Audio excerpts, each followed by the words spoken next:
What's going on, guys? CTG Matt back here at the title. Today we are ranking the top 30 small forwards, one from every team going into the 25-26 NBA season. I have both point guards and shooting guards done. If you haven't checked those out, why not? Just do it. Don't forget to like, comment if you disagree, subscribe. We're going to jump right into it right now. Super serious shirt on for the super serious rankings. But at number 30, I have Terrence Mann of the Brooklyn Nets. Well, now of the Brooklyn Nets. Last season, he split time between the LA Clippers and the Atlanta Hawks. He had some pretty solid run in Atlanta at the end of the year, albeit, but it wasn't really enough for me to impact the rankings, to be honest with you. His limited time in Atlanta was definitely pretty good. However, he was buried in Ty Lue's basement in LA. I don't know why he wasn't getting playing time. I understand they had a pretty good team and roster already stacked up, but I feel like Terrence Mann could have made a difference. Instead, he didn't really get much playing time. T-Man didn't even have that bad of a year last year. He averaged about 8 points. He shot it at about 36% clip from three. That was really high in Atlanta. He shot almost 39% in Atlanta compared to almost 34% in LA. Really a weird shift there from three-point percentage. But like I said, he did have some solid run in Atlanta. He gets traded in the offseason to Brooklyn in the Porzingis deal, I believe. He was part of that package. He showed some solid stretches of play in some areas. Most people remember him for his almost 40 ball, I believe it was, in the playoffs against the Utah Jazz. People like to call that the Rudy Gobert downfall game. But since then, Terrence Mann hasn't had the same highs in his career. I really do believe in him as a player, and it sucks that he's number 30 on the rankings. Someone's got to be 30. The reason why I chose him to be 30, though, is specifically because he plays in Brooklyn.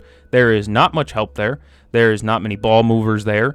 And on top of that, he's going to be keyed in on a little bit more. He's going to be a starter, I'm assuming. It's going to be him and Michael Porter Jr. sharing the lion's share of touches with Cam Thomas. I don't like their situation there. And I think I've said that in a couple of these videos now. And defenses are now getting to key in on Terrence Mann more because he's gonna have to be a feature player for them. I just don't really like the fit of him in Brooklyn. I think if he was somewhere else where he could be a productive role player of some sorts, yeah, maybe we're talking about a different ranking. But in Brooklyn, I just don't see the fit. I don't see him really breaking out there. That's why he's number 30. On to the next one. At number 29, I have VJ Edgecombe from the Philadelphia 76ers. I almost mispronounced his name as Edgecombe. I don't know. I don't know how it's pronounced, but I'm saying it Edgecombe, assuming the best. VJ is a very high upside guy, in my opinion. Showed plenty of flashes at Baylor. The guy has supreme athleticism out of the you-know-what. He averaged 15 points per game, 6 rebounds, and about 2 steals per game. Look at his vertical video from the NBA Combine. He had guys' jaws dropping. Other players at the Combine were looking at him like, this guy is out of this damn world. He has super high upside, but he's a rookie on a team with a ton of experienced and higher paid guys. I'll just say that. Tyrese Maxey's on the roster, Joel Embiid's on the roster, Paul George is on the roster, Quentin Grimes is probably going to end up being back, Jared McCain's coming back, Kelly Oubre I think he's getting paid, he's still on roster. Maxey, Embiid, and George are the three guys who are being paid the highest on the team. They're going to get the lion's share of touches, they're going to get the lion's share of shots. I'm not sure where VJ is going to get his. And I will say this, though.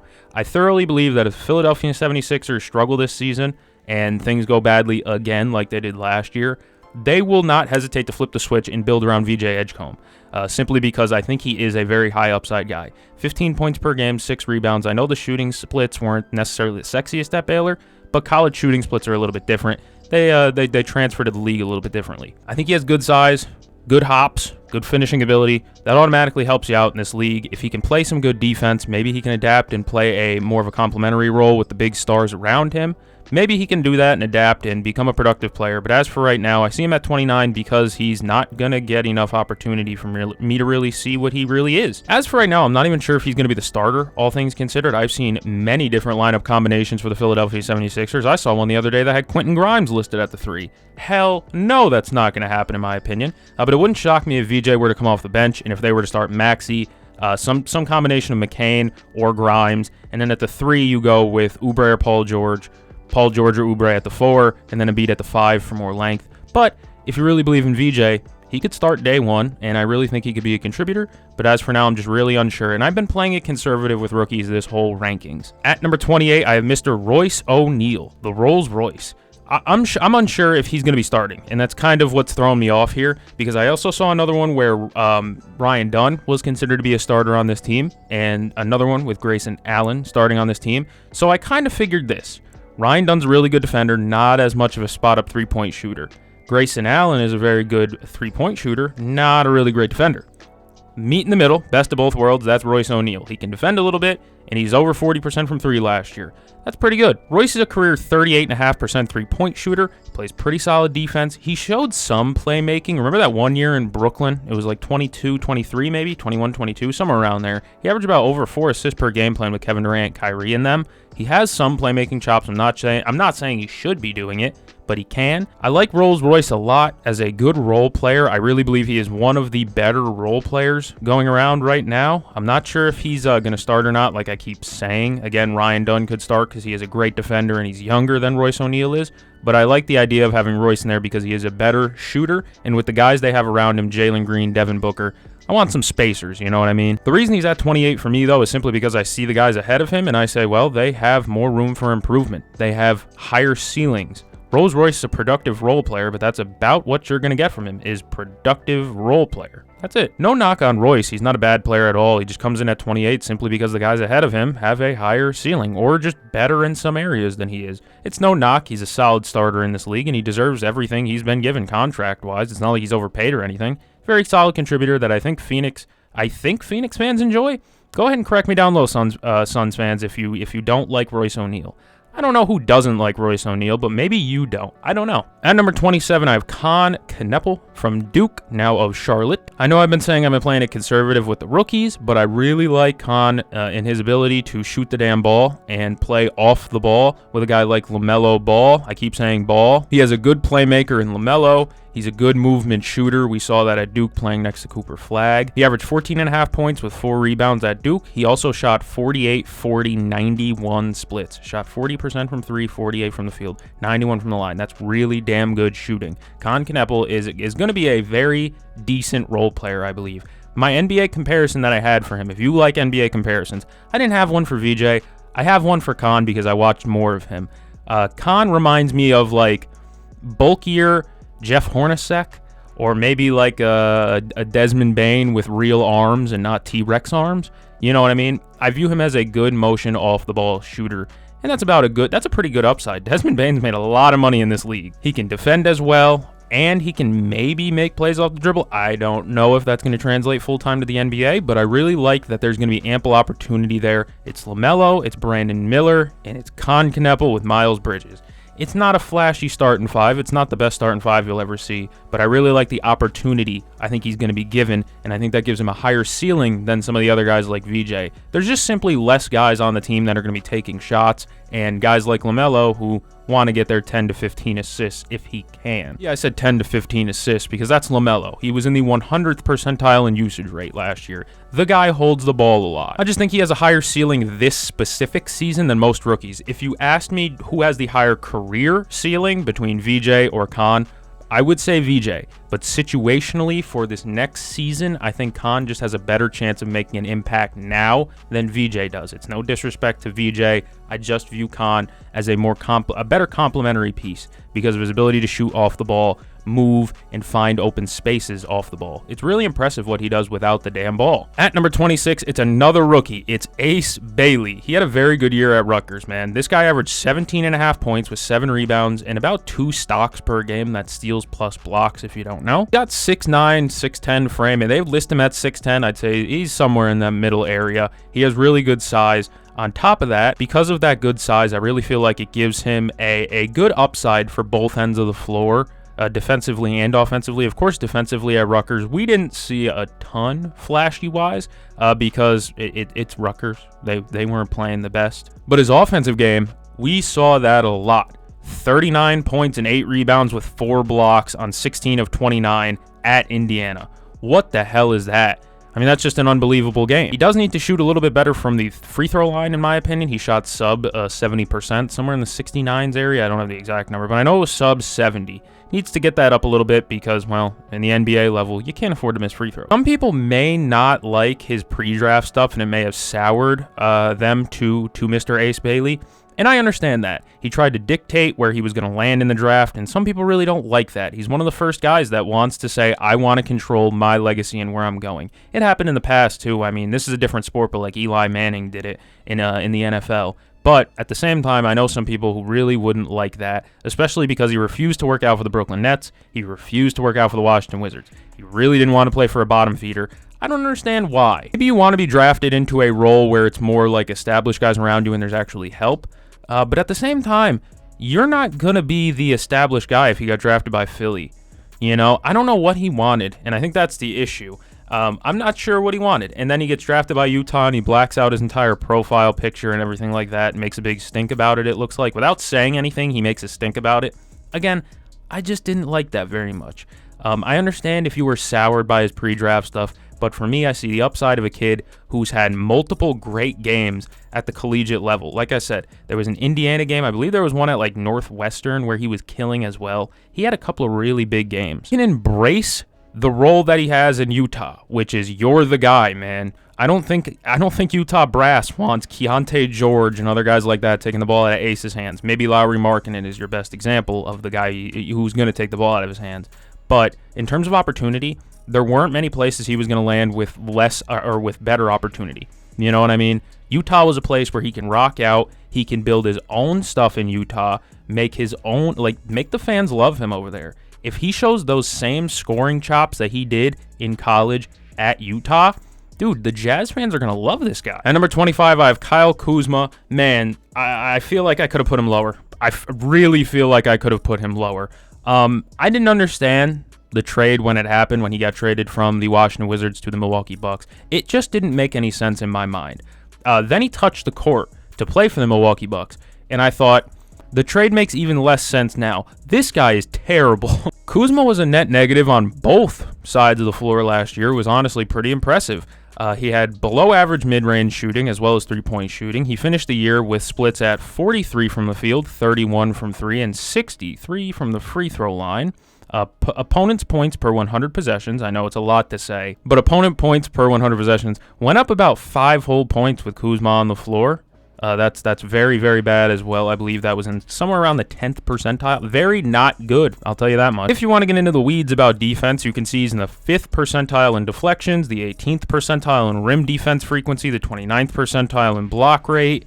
He's just not very good defensively. He keeps grading out negatively. And for a team like Milwaukee last year that had really good defensive pieces around him, Giannis, who's won a Defensive Player of the Year and is a great defender in his own right, and Brook Lopez, one of the best backline defenders in the league last year. I don't know what more you need to see to really show you that he's not playing great defense. And the sad part is he was once a good defender with the Lakers. This guy was loved by Lakers fans because he played good defense and was a good complementary piece. We just haven't seen that. He gets traded to Washington, and it looks like he doesn't really care for a few years. Understandably so. The team was awful. He was playing for nothing every year. But once he gets the opportunity to go to a real competitive team again in Milwaukee, I don't want to say shit the bed, because he did worse than that somehow. In the playoffs, he had 10 or more points one time, and he actually had a game where he put up 0 stats. I'm sure you've heard that by now. You had to have heard that by now. In game 1, I believe it was, against Indiana, Kyle Kuzma had actually 0 stats. He shot 0-5 from the field at 0 rebounds, 0 assists. He did effectively nothing. Great cardio, though. Pretty inexcusable. And for a team that needs him to be better, especially this season without Damian Lillard and without Brook Lopez and without some other, key contributors, you're going to need Kyle Kuzma to be a feature player. Your starting point guard's Kevin Porter Jr., your starting 2 is Gary Trent Jr. Those guys are not very dependable. Kyle Kuzma has to be something for this Bucks roster to really make noise. He has to be a positive again somehow. Like I said, could have gone lower. I didn't want to go that low because we have seen him be good in the past. I just don't know what the hell was going on with him last year. At number 24, I have whoever the Chicago Bulls are touting out there. That is Kevin Huerter, Ayo Dosunmu, or Isaac Okoro. Whichever one. I feel like 24 was a pretty good place for all of them. Unsure of who's going to be starting this year for the Chicago Bulls. They're about the same quality player in my opinion, though. ESPN has Ayo Dosunmu starting. I think he's too small to be a starting 3. I'll say that with my whole chest. I love Ayo Dosunmu as a player. I think he's a good backup guard, especially at the 2. But I do not think he is a starting caliber 3. He has a smaller frame, and he's only like 6'5". I don't like the fit, okay? But CBS Sports has Kevin Huerter starting at the 3. I guess that makes some more sense. You want some shooting to run with Giddey, Kobe. They like getting out in transition, so I guess you could find Herter going around the three-point line and finding him off the ball. It would make some sense. But he is, once again, just a motion shooter that doesn't really defend very well. Even though he played really well in Chicago last year in the time that he was there, he did shoot 7 threes per game in Chicago, which I thought was crazy. But he wasn't that bad, all things considered. I don't think he's a good enough defender to really stay there, especially when Giddey and Kobe is your backcourt. They're not really defending anyone. So I went with the best of both worlds, and I guess that's Isaac Okoro, because Okoro is a really good defender, established really good defender, and he's a good enough three-point shooter. I'm not saying he's a good three-point shooter. I'm saying he's good enough to justify starting him. The guy shot about 36, I think, or 37% last year. On not many chances. He only takes like 2 to 3 a game. Just to clarify, yes, he shot 37% last year on 2.7 attempts. It's not a lot in terms of shooting, but he can make it, and I guess that kind of gives him the boost in my eyes. To me, Okoro should be the starter because, again, your backcourt can't defend anything, and Nikola Vucevic definitely isn't defending anything. So Isaac Okoro should get in there so that way you can actually have some perimeter defense. Even though it is a hit offensively compared to Dosunmu or Herter, I like the fit more with Isaac Okoro at the 3. But I think, as you can tell, I don't really hold anyone in their small forward room relatively in high regard, because I said all of them would be 24. They're about the same range of player in my eyes. Who do I like the most as a player? Ayo Dosunmu, and it's not even close. Who's the best fit? To me, Isaac Okoro. Unless they start Modest Buzelis at the 3. He's probably going to be playing the 4, but if they start Modest Buzelis at the 3, then I hold their small forward room in the highest regard imaginable. It would be a number higher than 1 if Modest Buzelis was their starting 3. He's going to be a Hall of Fame. No, I'm just kidding. But I really like Modest Buzelis. But the rest of the room, I don't care for that much. Let's move on. At number 23, I have Buddy Buckets, Buddy Hield. The pending signing of Al Horford, which has happened but also hasn't happened. I'm unsure if Buddy Hield's going to start, but I think he should anyways. I saw a lineup that projected it would be Curry, Podziemski, then Butler, Draymond, Al Horford. I kind of like the fit of Buddy Hield working in the starting lineup, and then Podziemski running the secondary, the backup unit because he likes the ball handle more. So I think Buddy Hield should start regardless because he is a very good motion shooter. But yeah, he's a frustrating player. Let's be honest. Buddy is frustrating as all hell. He's streaky as a three-point shooter. He goes on hot stretches and then immediately hits cold stretches. You saw that in the playoffs. Game 7 against Houston, he was electric. I don't know how many times I remember him doing anything in the round after. He finished the season last year at 11 points per game and shot 37% from 3. Not a bad percentage at all, very respectable. His defense is kind of shoddy, but at the same time, you're dealing with Steph Curry, who's turned himself into a respectable defender.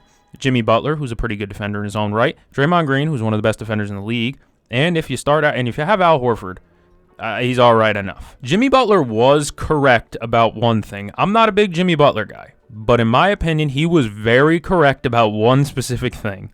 Buddy Hield needs to stop dribbling the basketball. When Buddy's cold, he starts looking for other ways to produce, and he starts doing stuff off the dribble or not catching and shooting. He'll catch and try and drive to the basket, or he'll catch and try and, draw 2 defenders in and kick out. That's not your role. It's not. Stop doing anything else besides catch, shoot. When the ball touches your hands, buddy, the only way it should be going is toward the basket. There should be no on the ground. Don't dribble. But he fits the Warriors scheme pretty well. He paints the three-point line beautifully. The way he runs the fast break and fills out the three-point line, it's beautiful how Buddy Hield does it. But he is a very inconsistent three-point shooter. But at the same time, he fits their scheme really, really well.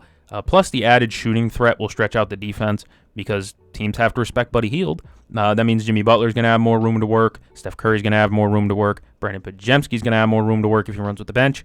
I just think that Buddy Hield stretches the defense a little bit more, and that kind of helps his case. Warriors fans, if you don't agree with Buddy Hield starting, comment down below. Tell me what do you think the lineup should be if they were to sign Al Horford, because it hasn't happened yet, but it's officially unofficial. I don't know yet. Comment down below, Warriors fans. Love to talk to you about it. At number 22, I'm getting aggressive. I have Cooper Flagg. The young guys from this draft are pretty hard to rank, in my opinion, but if I'm going to rank one higher than the others, it's going to be the generational prospect 9 times out of 10. Cooper Flagg, at his worst, in my opinion, should still be a good defender. He averaged 1.4 blocks, 1.4 steals as well in college. He showed very high defensive upside. He has a 6'10 frame, I believe. It's 6'9 listed, but he's bigger than that, at least watching him play. Plays bigger than that. Pause. His leaping ability, his length, the guy has upside. And I haven't even talked about his offensive game yet. He's super smooth. It's almost like, it feels like Jason Tatum. I don't want to say it because the Duke connection's there and they've worked out together. But it's very similar, it feels like. He averaged 19 points per game with 7 rebounds and 4 assists. He shot 48% from the field, 38.5% from 3, and 84% from the free throw line. That's respectable. To me, Cooper Flagg is a generational prospect, and I believe many would agree with that as well. And I believe he should get opportunity. Like I said, I don't know about opportunity for some of these rookies, but with Kyrie Irving being hurt, I assume the Dallas Mavericks are going to have some combination of Spencer Dinwiddie out there with him. Or not Spencer Dinwiddie, D'Angelo Russell. Sorry, I mixed the two up. And then Anthony Davis is going to be out there as well. But Anthony Davis is really the only guy I think in that starting lineup without Kyrie who can get 20 a game. I mean, maybe D'Lo if you really let him go. But who the hell wants D'Lo to just go? He needs structure. And Cooper Flagg should be getting the ball a good amount, an ample amount. And I believe he should get a good opportunity to really show who he is and what he can do at the NBA level with Kyrie Irving out. I'm kind of excited for the opportunity. At number 21, I have the kind of young, Jalen Wells. He's a good 3-and-D player. He showed some good signs last season. He also showed some bad signs, though. Let's dig into that. In the first 48 games of the season, Jalen Wells averaged about 12 points per game and shot 39% from 3 and played pretty damn good defense. He shot 39% from 3. That's really, really good. He actually played so well in the first 48 games that he essentially got Marcus Smart traded. Marcus Smart became expendable because Jalen Wells was so damn good and took his starting spot. However, in the final 31 games of Jalen Wells this season, he averaged just 8 points per game and shot sub 30% from 3. It tanked. It nosedived. Maybe it's the rookie wall. You hear that all the time. College season is a lot shorter than an NBA season. Guys usually crash around that time. Maybe that's what it was. No matter what it was, his three-point shot didn't fall down the stretch of last season, but I still believe in him as a really good 3-and-D player. He has good size. Again, I keep saying that about a lot of guys here, but a lot of these guys are like 6'8", 6'9". Jalen Wells is no different. You could call this ranking tentative, quote-unquote, because it is 21 and he had some really good spurts of play. And he finished 4th in Rookie of the Year. At one point, he was leading the rookie ladder in terms of Rookie of the Year voting. If you were to do it in, like, let's say, January or February, he was probably in the running. But later in the season, not as much. I do have respect for finishing 4th in Rookie of the Year. And so 21 feels kind of fair. Memphis Grizzlies fans, if you disagree, I don't know where else you can put him. 21 just kind of feels fair, in my opinion, especially with how, I'm going to be honest, how poorly he shot the ball down the stretch. At number 20, I have Rui Hachimura. Rui has turned himself into a very valuable player, at least to me. I see a consistent 3-and-D guy in this league. He's 6'8", but he's different than the other guys. He weighs 230. He's got some size to him. Pause. And he moves well defensively. He came into the league taking a ton of mid-range shots. He still loves his mid-range shots. However, he has turned into a really good three-point shooter. Last year, he shot 41% from 3. I don't know why I said last year, like I'm saying lasso. Last year, he shot 41% from 3. He shot 41% on all three-point attempts. However, he did shoot 45% on corner three-point attempts. That is 110 attempts he shot at a 45% clip. That's really damn good. That's good enough for the 86th percentile, to be exact, in terms of corner three-point shooting. And he has embraced his role fully as a complementary piece for guys like LeBron and Luka. A versatile player who can guard wings, some bigs, and some guards. Like, a 230 frame is different than a lot of guys. He's kind of more bulky than a lot of these other guys. I'm not saying he's fat. I'm saying he actually has muscle, unlike some of these other guys. No offense, like Jalen Wells, but Rui has more muscle than him. He's just stronger. And I think the best part about Rui is that he hasn't lost the skill to go off the dribble a little bit either. He is a really good complementary piece, but again, this is a guy who came into the league as a mid-range maestro, a guy who worked the mid-range a lot.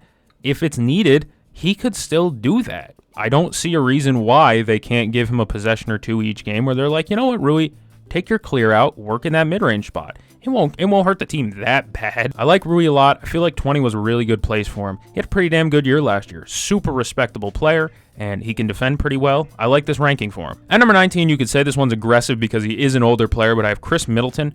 I still think there's good production with Chris Middleton. I really do. He turned 34 a month ago, but his stint in Milwaukee was not nearly as bad as I remembered, and I feel like maybe you remembered. In Milwaukee, he averaged 12.5 points per game with 4.5 assists while shooting 51, 41, 85 splits. It's not bad defense either. I know he can't move laterally as he once used to because he had 4 surgeries, it felt like. Many ankle surgeries, I think it was. So he can't move laterally as much. but he's still a smart defender. It wasn't great defense, but it wasn't atrocious. It wasn't to the point where it was like, this guy needs to be replaced. That's why I don't understand why they replaced him. After the trade to Washington, I fully believe Chris Middleton just kind of mailed it in and was like, yeah, fuck it, dude, I don't care. However, if you go and look at his defensive plus minus in Washington, it spiked upward, which I'm like, I don't know about that one. That feels really weird. His production went down and his percentages went down, but his defense went up.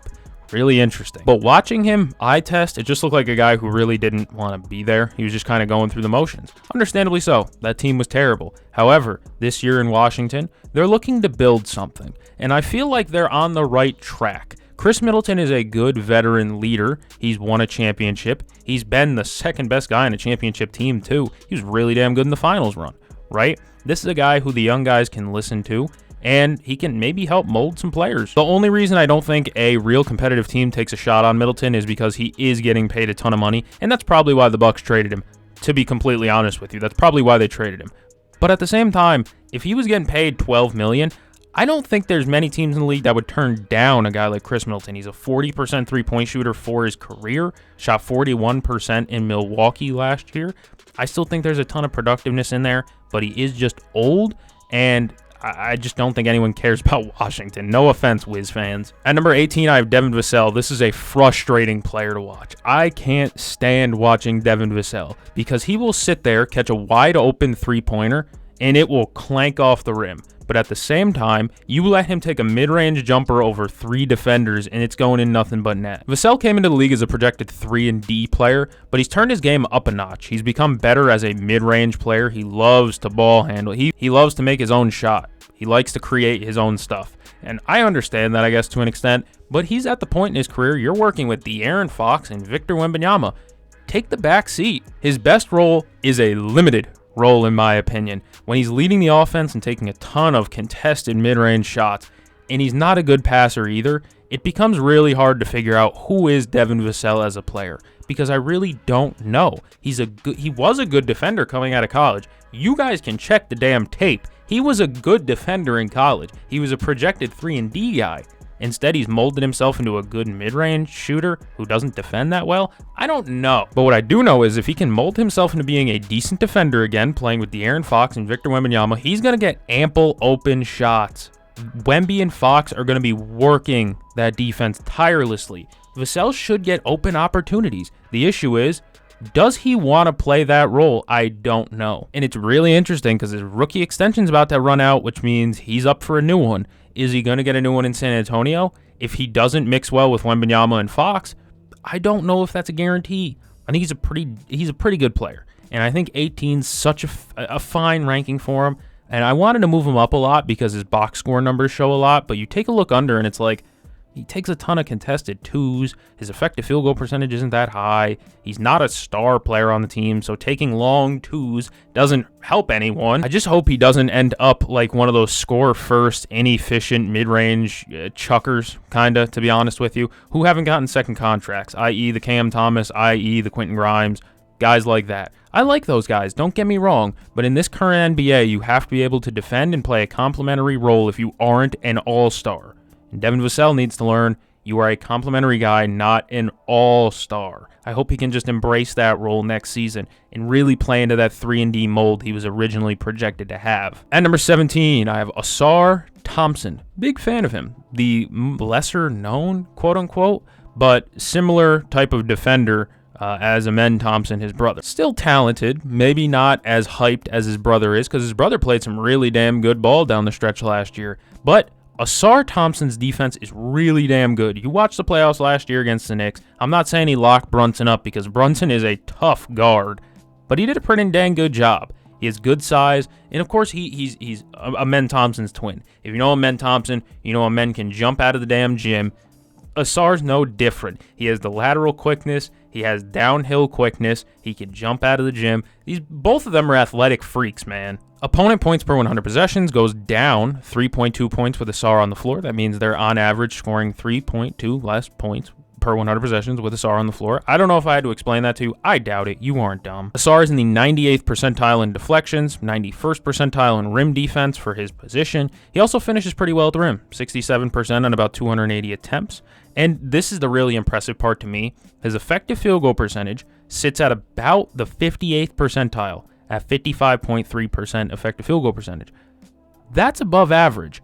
And he can't shoot, like, at all. He can't make a three. He can't make a mid-range. He doesn't even really shoot floaters that often. He's a good rim finisher. And his effective field goal percentage is still pretty damn good.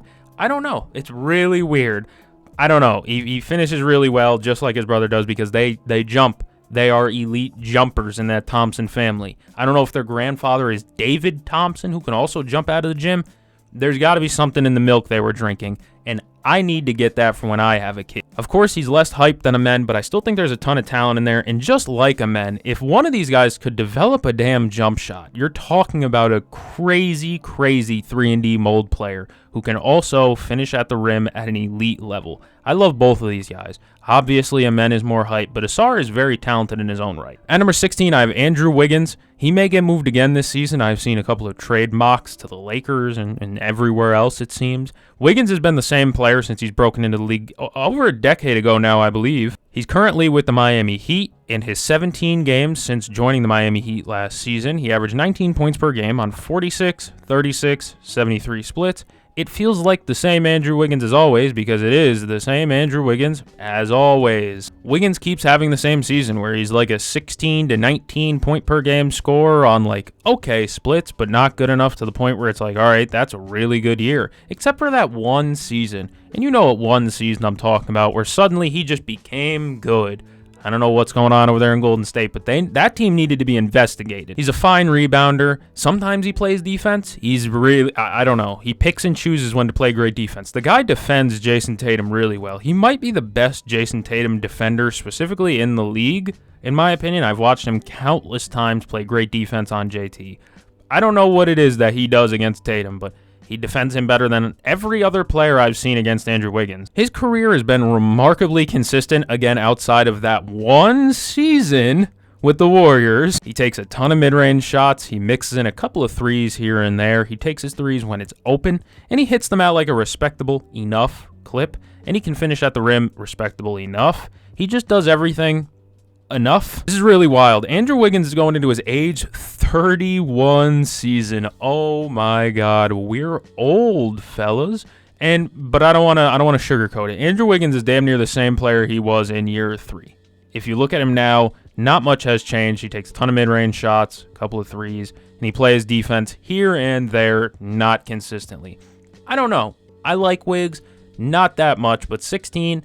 I feel like that's relatively fair. At 15, I have Josh Hart. Heart and soul of the New York Knicks last season was Josh. You could argue he'd go higher, and I would not hate that, because he is super talented at certain things. He's a jack of all trades. Let's talk about that. He defends really well. He averaged 1.5 steals per game. He averaged over about 10 rebounds per game. Not over 10 rebounds, about 10 rebounds per game. It was like 9.7 or something like that. He can rebound really well. He's a really good defender. He averaged 6 assists per game, so he could pass relatively well for a wing as well. His half-court offensive game is fine. It's good enough to be there, but I really like him in the full court. When he gets the ball in transition and he gets downhill and goes to the rim, it feels like he makes the layup every single time. I don't know what it is, but when he gets downhill, he finishes really well at the rim. He's also not a bad mid-range shooter, I've come to realize. His three-point game is a mixed bag. In the regular season, Josh Hart is an alright shooter, 33% on last season total. He did lead the league in minutes, so there was some tired legs jumpers going on there. I just know it. But the reason why I said in the regular season he's inconsistent as a three-point shooter is because in the playoffs, he's about a 37% three-point shooter. You're talking about a completely different player in the playoffs for Josh Hart. He turns it up a little bit, let's say. A player type like this doesn't come around very often. It's almost Draymond Green type, but he's not as impactful defensively, but he is a better shooter. He's a better offensive player than Draymond, but Draymond is way better defensively. But Josh Hart is a playoff riser, and on top of that, one of the best rebounding wings in basketball. Probably the best rebounding wing in basketball, because you don't see many rebounding wings. but he can also play make. He's a good passer. And like I said, when he gets downhill on the fast break, man, he is unstoppable, it feels like. And on top of that, he gets on Jalen Brunson for slowing down the pace. You ever hear that joke on the podcast where he told Jalen Brunson, we play at the slowest pace in the league because you're slow as shit? It's true, and I'm sure Josh Hart would love to play a full court game, but give the damn ball to Jalen Brunson and get the hell out of the way, Josh. At number 14, I have not on Herb Jones. Herb only played 20 games last year due to a torn labrum, which I believe caused a shooting slump. He didn't shoot very well at all last year, probably because his labrum was hurting. Herb's defense is calling card, but his floor spacing is way better than I think he was given credit for. Not last season that just passed, but the season before, he was a 40% three-point shooter, which I think adds to the appeal a lot of a guy who made all defensive team that year as well. Last season before his injury, opponent points per 100 possessions dropped almost 8 whole points with Herb on the floor. That's elite. I don't think I have to really tell you that part. Again, in 2023-2024, he made all defensive first team and finished 5th in defensive player of the year voting. The guy's a game changer. He has crazy length. He can really block shots too. This guy's he's good. He's just a really, really good defender. And again, 5th in defensive player of the year voting while also averaging 11 points per game and shooting over 41% from 3. I think any team in the league will take a guy like Herb Jones because of how good he is defensively and because he can shoot the three-point shot, especially from the corner. He's turned himself into a pretty damn good shooter. Above the break as well. I say corner three-point shooting because that's where he gets a lot of attempts from, but above the break, he can even make a shot too. He's a terrific complementary player who I think just needs to have another healthy season, and people will remember how good Herb Jones is. At number 13, I have Cam Johnson. On paper, his numbers were spectacular. He averaged 19 points per game with 4 rebounds and 3.5 assists, with about a steal per game in 57 games. You'd think, all right, he did that in Brooklyn. He got a million shots up. He was probably an inefficient shot chucker. You'd be wrong. He shot 47.5% from the field, 39 from 3, 89 from the free throw line. Cam had a terrific season on a terrible Brooklyn Nets team. He shot 7 threes per game, had very little supporting cast around him, and still shot 39%. It is incredible how consistent he is as a three-point shooter in this league. Of course, he's now in Denver, where I think he'll strive. He'll put up really good numbers. He was really competitive back in the Phoenix days. Of course, he gets moved to Brooklyn. Way less competitive there. But Cam Johnson, in my opinion, has one of the highest basketball IQs in basketball. He's one of the smartest players in the league when it comes to knowing how the game is played, knowing where to go when your best player ISOs, or knowing where to go on the floor, knowing where to be, knowing how to defend certain players. He's a guy that pays attention to scouting reports. If you ever listen to a podcast with Cam Johnson, you know how smart he was. Think about this, though. He now gets to work with Nikola Jokic, who might be the smartest. This is an ideal situation for a guy who is a great shooter, who can defend pretty well, and cut to the basket when need be. Cam Johnson is a really good player, and I think that his trade to Denver was a match made in heaven. At number 12, I have DeAndre Hunter. I'm not sure if he's going to start. It could be Dean Wade. I think Dean Wade should start because of fit, but the reason I don't put Dean Wade here is because DeAndre Hunter is the better player. I think DeAndre Hunter is better than Dean Wade, but the fit makes more sense for Dean Wade to start. He's a really weird player, though, because he did a tremendous job of turning himself from not great player to overpaid player to really decent role player. Like, there was a time in that conference finals run where DeAndre Hunter looked really good. There was also a time 2 years ago where DeAndre Hunter looked lost and couldn't really make a three consistently. He did a really good job of molding himself back into a productive offensive player last season. A terrific shooter. He shot over 42% from 3 last season after joining the Cavs, by the way. And he shot 40% total on the year, so if you think the Hawks, he was worse shooting. No, not really. He's a really good shooter regardless. Not as much of a defender as he used to be. He used to be a real 3-and-D guy. Now he more focuses on the offensive end because he really does work in the mid-range as well. He still has enough length, in my opinion, to be in the way. Listen, man, I don't want to say it's not hard to be a good defender because it really is in the modern NBA. You have to know how to navigate screens, and you have to know how to work off the ball against some certain guys. It's hard to be a good defender, but like half of it's just effort, all right? And if you have length, dude, effort plus length is like half the battle, man. You've damn near won already. You just got to be in the way at the size of DeAndre Hunter. He wasn't last season. He was a pretty damn bad defender. Like I said, I'm unsure if he's going to start this year because Dean Wade is a better defender. But in terms of offensive player, it's DeAndre Hunter, and it's not even close. The issue is that the Cavs don't need offense in their starting lineup. They need a defender, which is why I think Dean Wade will start. But I still want to rank DeAndre Hunter because it'd be more fair, because he is the more talented player. If he runs the bench again, I expect him to just be a 6-man of the year candidate again. He might win it. Last season, he had a real chance to do it. because he really sparks the offense when he comes off the bench, especially in Atlanta. He played terrific, and I wasn't sure if it was just an opportunity thing in Atlanta. Maybe it was a byproduct of Trae Young being such a good assist man. Now he goes to Cleveland, he still has really good statistical production, and he shoots about the same percentage-wise, maybe even a little bit better. I really like DeAndre Hunter's offensive game. Of course, his defense is kind of rough, but again, effort's half the battle. I don't know, maybe he can become a good defender again, but right for now, he is a really good offensive player. At number 11, I have Jaden McDaniels. Ooh, some people might not like that, but here's the thing that I really like. He played all 82 games last season.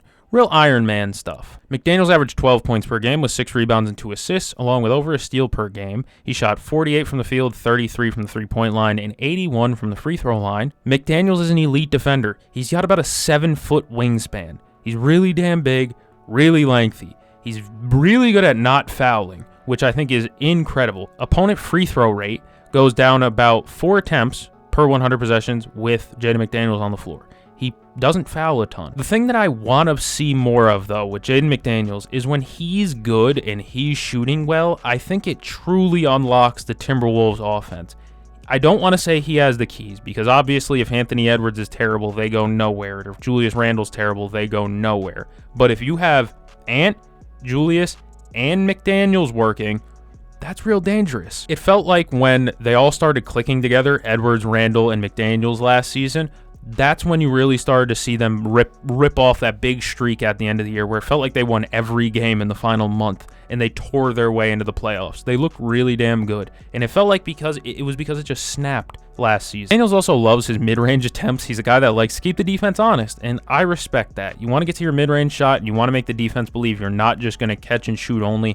I respect it. He shot 43% in the mid-range last season. It's good enough to continue justifying him taking it. It's above the league average threshold, which I think is like, all right, you could feel all right with Jaden McDaniels taking about 2 of these per game. It's not going to hurt the offense that bad. I just like Jaden McDaniels' length a ton, and on top of that, he is one of the best defensive wings in the league. You could argue him and Herb are pretty damn close. I just think Jaden McDaniels is better at working with the ball, and I think there's more of an upside of him dribbling the ball and putting the ball on the floor than there is with Herb. At number 10, I have Aaron Nesmith. Aaron Nesmith's value showed up big last season. He played 45 games last year, which isn't a ton, but he was out with injuries. But he did average 12 points per game with 4 rebounds and an assist on 51, 43, 91 splits. He's a very active defender as well. I know he fouls a ton and he gets in foul trouble a lot because he reaches so often and because of how aggressive he plays defense. But let's be honest. Would you rather have a guy that doesn't give a damn at all about defense or a guy who cares so much about defense he'll foul out of the game? He's just an overactive defender. He reaches a ton. He's too active. Guy's going to the basket and he gets out of control and, smacks the arm. It's just overactive defense that hurts him a lot of the time, which is not a complaint you have with many players. On-off numbers show he's a net positive to the team too. I think he's just one of the best role players in basketball because he is an over 40% three-point shooter. He jumps higher than I think a lot of people give him credit for too. There's moments where Aaron Nesmith can really get up. He runs in transition. He's made the big shots. The guy literally stole them game 1 against the Knicks. If Aaron Nesmith gets a DNP that game, the Pacers don't even come close to winning that game against the Knicks. And do they even win the series if they don't shockingly win game 1? I just think Aaron Nesmith is a super fun role player. Again, I think if I'm being honest, I think anywhere from 15 to 10, they're all in the same realm of player. You can juggle the order. The reason why I like Nesmith better than the rest of them is because he's a better three-point shooter. He shoots 43%. And on top of that, he still plays really decent defense. Even if he's not a perfect defender because he fouls, he becomes Sir Fouls a lot, I'll be honest. I think it's a good thing that your defender is doing too much. He's playing too hard of defense. It's rare that you see that. A lot of effort, and I appreciate that. At number 9, I have DeMar DeRozan, who's super frustrating as a player to watch. He's the same guy every year. I don't think I have to tell you much about DeMar DeRozan. He's going to shoot 32% from 3 this year. Somewhere in the ballpark. Maybe he might turn it up and shoot 34%. Who knows? But he's also going to shoot 48% or better in the mid-range just about every season. He also doesn't turn the ball over a lot, which I really like. I said that about CJ McCollum in the shooting guard ranking as well. But DeMar DeRozan's in the 94th percentile in turnover rate. And he just doesn't turn the ball over. I guess I kind of like that about him. Good mid-range shooter. He gets to the free throw line a ton. He's a foul baiter. A lot of people don't talk about DeMar DeRozan as a foul baiter, but he loves the pump fake, get you in the air. Last season, he averaged 22 points per game with 4.5 assists and 4 rebounds. He is a maddeningly bad defender. I don't even know if maddeningly is a bad defender. It sounds like I'm saying Don Mattingly. No, I'm saying he makes me mad with how bad he is defensively. But he can get buckets, and I guess that's the net positive with DeMar DeRozan. You know who he is. I don't really have to explain to you who Debo is. At number 8, I have Deni Avdija. He averaged 17 points per game with 7 rebounds and 4 assists. Pretty good stat line. He's a jack-of-all-trades type. However, over the last 16 games of the regular season last year, Deni averaged 25 points with 10.5 rebounds and 5.5 assists while shooting 51, 43, 81 splits. Maybe it was a hot streak and the real player is the other portion of the season he played. I understand that thought. But in the back half of the year, Deni showed me a ton, and maybe it was just a hot streak, but 16-game sample of being a 25-point-per-game guy. You don't see many hot streaks like that. He's always shown this potential even when he was in Washington. Ask Wizards fans, man. I think they love and hated Deni at the same time because he was all flashes, no consistency. But the one thing he did show a lot of was defense. He used to be a really good defender. I think now that he's shouldering more offensive load in Portland, you'll see his defense kind of dip a little bit. But at the same time, man, he's becoming a really good offensive piece. Productivity this year should go up, in my opinion. Anthony Simons is gone. They bring in Damian Lillard, who's hurt. He's not playing. Most of their starting five aren't natural scorers except for Shaedon Sharpe. It's Drew Holiday. It's Shaedon Sharpe, Deni, Toumani, Clingan. It's only him and Sharpe that are real scorers on that team. Deni's going to have to be like a 20-a-game guy for this team to really have a chance, in my opinion. It's going downhill. Deni Avdija is a really good player, too. Like, in transition, he's dangerous. I think the only way to stop Deni Avdija in transition is with an M16. It's a joke. It's a joke. The coach of Team Israel said that about Giannis Antetokounmpo the other day. If you did not see the quote, I'll put it on the screen right now. It's a joke. Now, to Benjamin Netanyahu. I don't want to be next. I don't want to be next. Don't come after me. I was making a joke. You know. Had to get some Israeli humor in there. I just love Deni Avdija as a player. It's just funny to make some jokes here and there. Fucking relax. Take a Midol. Number 7, I have Brandon Ingram, another guy who had their season cut short due to injury. He played 18 games and then went out with an ankle injury for the remainder of the season. Ankle injury down the stretch of last season. I fully believe he could have played in Toronto, but they were too busy on the tanking route. They were pretty bad already. They said, you know what? Might as well just hold him out. I think he could have played in Toronto. They just didn't really want him to. In that time he did play, though, he averaged 22 points per game, 5 rebounds, 5 assists. It's pretty damn good. But with the 5 assists, he averaged 4 turnovers per game. He's a mid-range killer who doesn't get to the rim nearly enough, in my opinion. He's a pretty good rim finisher when he gets down low. He has really good length for it. It's just he doesn't like going through contact. I've seemed to notice that. He doesn't play through contact very well. But he's usually hanging around the 68th percentile in mid-range shooting, which makes it a viable shot for him. And he's become a pretty damn good three-point shooter. He shot 38% from 3 last year, albeit on limited attempts because he played limited games. But 38% is pretty good. He's shooting more off the pass threes now. Spot up. Why didn't I just say spot up? I don't know. He's shooting more spot up threes than ever, and he's hitting them at a respectable rate. Ingram will be given a lesser role this year, at least how I'm imagining it, because they still have RJ Barrett on the roster. Scotty Barnes is there. Emmanuel Quickley's there. Whole lot going on there. But he seems to be getting more comfortable with spot-up three-point attempts, which I think is a positive sign for Brandon Ingram. I really like Brandon Ingram as a player. He's not a bad defender either, all things considered, because I've seen him play stretches of bad defense. He's not all bad, but as a mid-range shooter, he can really help this team out because I don't think the Raptors have a dedicated mid-range scorer, really. RJ Barrett loves getting downhill. Scotty Barnes also likes going to the rim a lot. Brandon Ingram can work that mid-range. At number 6, I'm taking my shot. I have Jalen Johnson. You're going to come to learn that 3 of the final 6 players on this list are all named Jalen. Maybe I should name my future child Jalen. It feels like it give him a better athletic chance. You know, maybe he'll make the league if his name's Jalen. Half the league is named Jalen nowadays, I feel like. Only 36 games last year for Johnson because he tore his labrum, but he showed out in those 18 games, in my opinion. He averaged 19 points per game with 10 rebounds and 5 assists. He shot 50, 31, 75 splits. You might be disgusted by the 31. Understandably so, but also, he's 6'8". I don't believe that's right.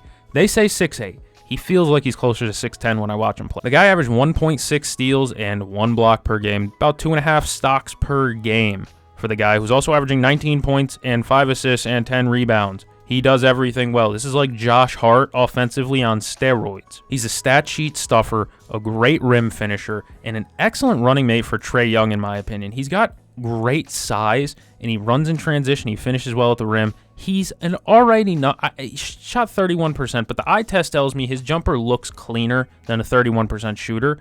Who knows? Maybe he is a terrible shooter, and I'm going to be wrong forever, but I'm willing to live and die by Jalen Johnson being the 6th best small forward in the league.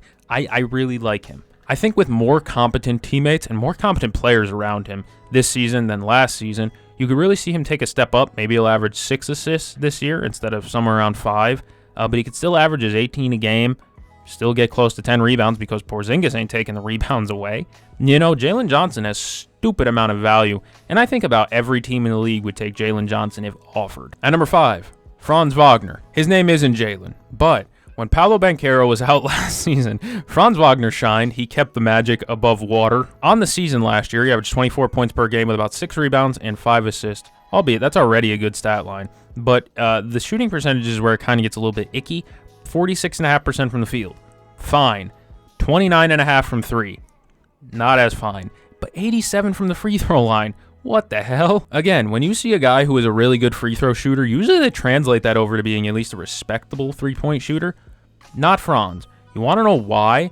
It's because he has a hitch in his jumper. He's also a good mid-range shooter, so I don't know why the three-point shot hasn't come naturally to him, but he needs to learn how to do it because if you watch the playoffs last year against Boston, they were giving him that shot. Luke Cornett was guarding him at some points that series because they just wanted him to take open threes, and he kept taking them. I keep harping on the three-point shooting, but what Franz Wagner does well, he does really, really well. He plays great defense. He passes the ball pretty well for a guy of his size. He gets to the rim really well as well. He gets downhill and he finishes well. Franz Wagner checks a lot of boxes. It's just the one that he doesn't check happens to be a really important one in this day and age. Like I said, there is a noticeable hitch in his jump shot.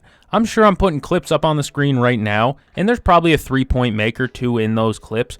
You'll notice how it looks, and it's like, it doesn't look very comfortable. If he can iron out that hitch in his jumper and become a more respectable three-point shooter, it would help the Magic a ton because they don't have much shooting already. But even if not, the player that he currently is one of the best wings in basketball, undoubtedly. Another jack-of-all-trades player, but he does everything else like an elite level. He passes really well for a guy of his size. He passes the eye test as well. He gets to the rim almost effortlessly, it feels like. I really like Franz Wagner's game. I just wish they could iron out the one thing that would take him from like really good to really, really good. At number 4, I have Kawhi Leonard. Okay, I don't know what's going on off the court. I just want to do on court right now. I just want to speak on that. Again, despite the drama and the injuries, the guy played 37 games last year and averaged 21.5 points per game with 6 rebounds and 3 assists, as well as 1.5 steals. That's a really damn good stat line, man. Always been an efficiency monster, and that didn't change at all last season. He shot 50% from the field, 41 from 3, and 81 from the free throw line. He's always been an efficient machine. And he wasn't bad in the playoffs either. He averaged 25 points per game in the playoffs, 7 games, with 7 rebounds, over 7 rebounds, and about 4 assists per game as well. He's really damn good when he's on the court. That's the kicker. When he's on the court, he can play really well in short spurts, and I don't know about over a full season or long periods. That's the issue that we have with Kawhi Leonard. We've had it every year of his career. I'd say his knees are on par with Joel Embiid's knees. Neither one of them can play a full 82. Neither one of them should play a full 82. And both of them pull no-show jobs. It's just Kawhi's is off the court and Embiid's is in the playoffs. In a 7-game series, you really just see how much Kawhi's body breaks down. Again, in Game 7, he looked kind of gassed. Even though he played a respectable game, he looked tired. The team looked tired, but that's a different story altogether. Kawhi looked tired. He looked like he just couldn't do it. I'm curious to see what he can do over a full playoff run. Let's say the Clippers make a conference finals run this year. Kawhi can't sit out in the playoffs. What's he going to do? Play 18 straight games? Haven't seen that ever. Obviously, the least you need to play to make the finals is 16 because there's 4 rounds. 18 is assuming that they go to 6 or 7 in a lot of series. They play out in the tough West, which means those series are going to get drawn out, which means you're going to see more Kawhi Leonard. And I don't know whether that's a good or a bad thing because, again, I don't know if his body can handle it, and that's the biggest worry for him. But when he's on the court, 25, 7, and 4, and he's 50, 40, 80 splits. I don't know what more you want from a basketball player when he's there.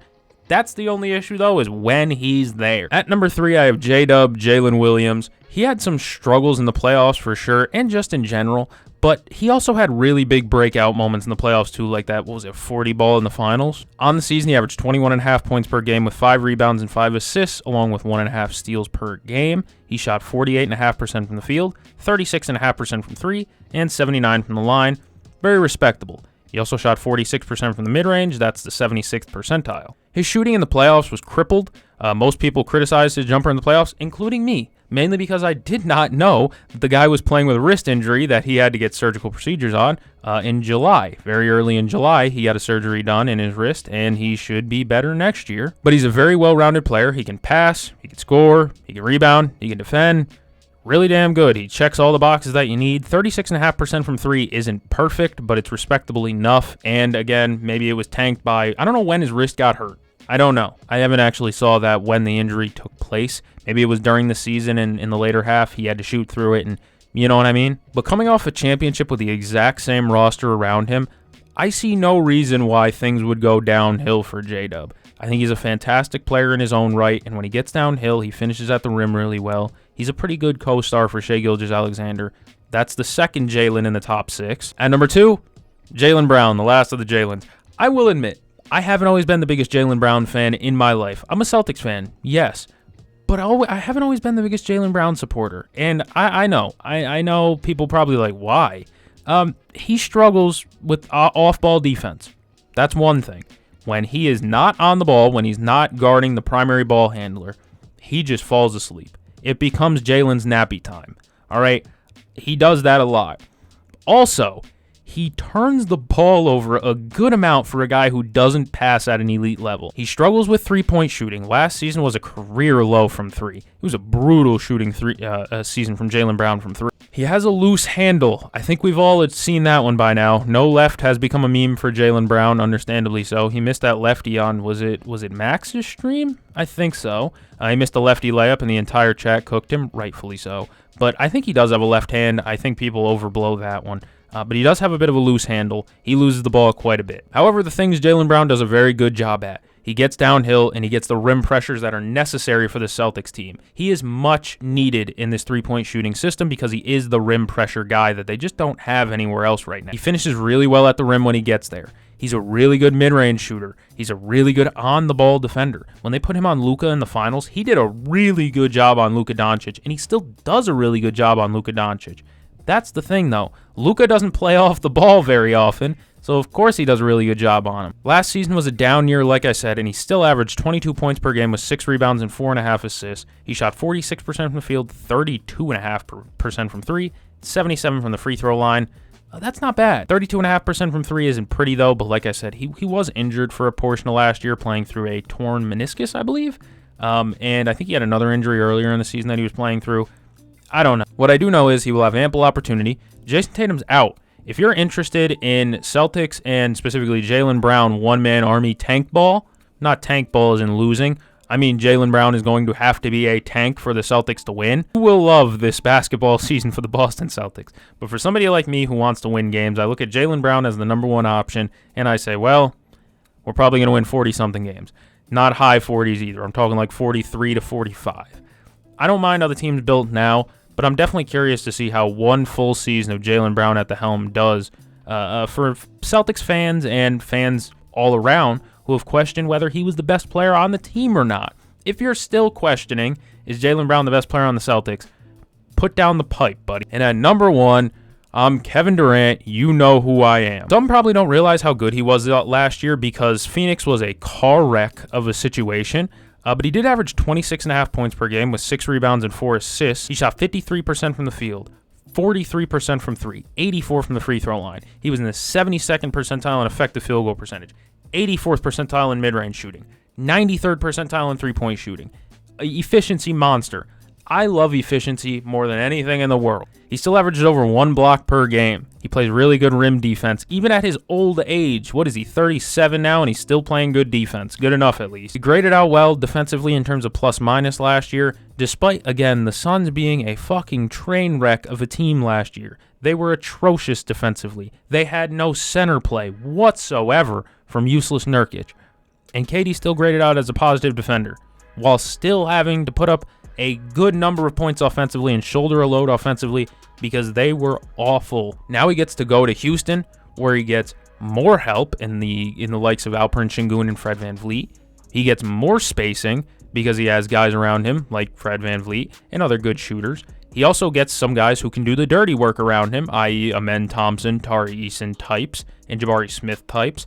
I think this is just a really good situation for Kevin Durant where he just has to go get buckets. And in a situation where you're not tasking old-ass Kevin Durant to do too much, I'm sure this is going to be a good situation for him. Plus, isn't he from Texas? He went to Texas, but I feel like, is he from Texas? I don't know. I don't think so, actually. I know he went to Texas, so he's back in Texas. I think that's a good situation for him. If you enjoyed this video, like, subscribe. That's the top 30 for 2026. I'm exhausted. I'm going to go catch the game. See you guys in the next one. Thanks for joining.